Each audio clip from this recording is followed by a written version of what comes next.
तो चलिए एक कल्पना करते हैं। भारत का पहला महान साम्राज्य मौर्य साम्राज्य ढह चुका है। चारों तरफ एक तरह की अफरा तफरी है।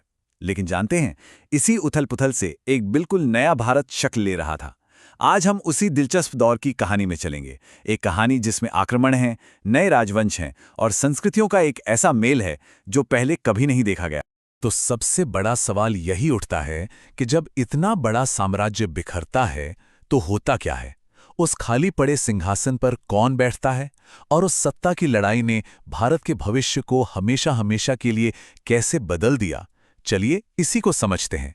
देखिए, मौर्य साम्राज्य के पतन से एक बहुत बड़ा पॉलिटिकल वैक्यूम बन गया था। जब कोई एक मजबूत सेंटर नहीं रहा तो भारत छोटे छोटे राज्यों में बंट गया, जैसे कोई पहेली बिखर गई हो। ये एक ऐसा दौर था जहां हर कोई सत्ता की इस दौड़ में शामिल था। तो इस सफर में हम क्या क्या देखने वाले हैं? हम देखेंगे कि कैसे नए नए शासक उभरे, कुछ यहीं के तो कुछ बाहर से आए।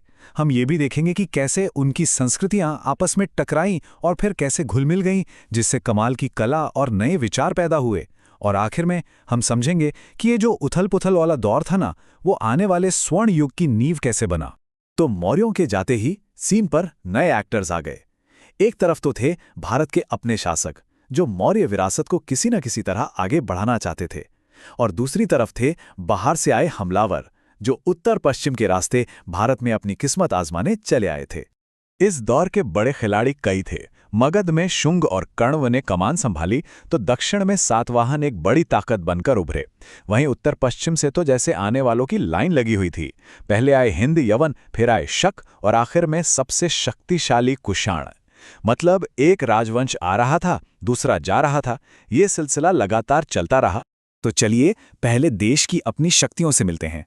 कहानी में एक बड़ा ट्विस्ट तब आया जब मौर्यों के ही सेनापति पुष्यमित्र शुंग ने आखिरी मौर्य सम्राट को हटाकर शुंग वंश की नींव रखी।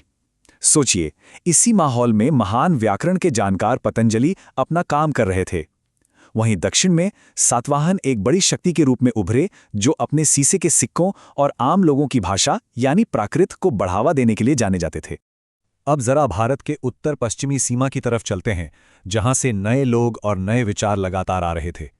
हिंद यवन शासक मिनांडर तो भारतीय विचारों से इतना प्रभावित हुआ कि उसने बौद्ध धर्म पर गहरी फिलॉसफिकल चर्चा की, जिसे आज भी मिलिंद पन्नहा नाम के ग्रंथ में पढ़ा जा सकता है। उनके बाद आए शक, और उनका सबसे बड़ा नाम था रुद्रदामन प्रथम, जो एक महान योद्धा तो था ही, साथ ही संस्कृति का भी बड़ा संरक्षक था। रुद्रदामन ने एक ऐसी चीज छोड़ी जो आज भी बहुत अहम है, जूनागढ़ का शिलालेख। ये विशुद्ध संस्कृत में लिखा गया पहला लंबा शिलालेख माना जाता है। जरा सोचिए, एक विदेशी शासक संस्कृत को इतना बढ़ावा दे रहा था। ये इस बात का पक्का सबूत है कि ये दौर सिर्फ लड़ाई झगड़े का नहीं था, बल्कि कल्चर के लेन देन का भी था। और ये जो टकराव और सहयोग था, ये एक महान कल्चरल मिक्स को जन्म दे रहा था। और इस संगम का सबसे बड़ा चेहरा बने कुषाण, जो इस कहानी के अगले बड़े हीरो हैं। कुषाण कोई छोटे मोटे शासक नहीं थे। वो मध्य एशिया से आए और एक इतना बड़ा साम्राज्य खड़ा किया जो अफगानिस्तान से लेकर गंगा के मैदानों तक फैला था। उनकी पहुंच का अंदाजा इस बात से लगाइए कि उनके सिक्के बिहार तक में मिले हैं। ये उनके जबरदस्त ट्रेड नेटवर्क और पॉलिटिकल असर का ठोस सबूत है। कुषाणों का एम्बिशन उनके टाइटल्स में भी दिखता था। वो खुद को देवपुत्र या ईश्वर का पुत्र कहते थे। ये आइडिया शायद चीन के सम्राटों से प्रेरित था, जो खुद को स्वर्ग का पुत्र कहते थे। मतलब साफ संदेश था, हम भी दुनिया की बड़ी ताकतों में से एक हैं।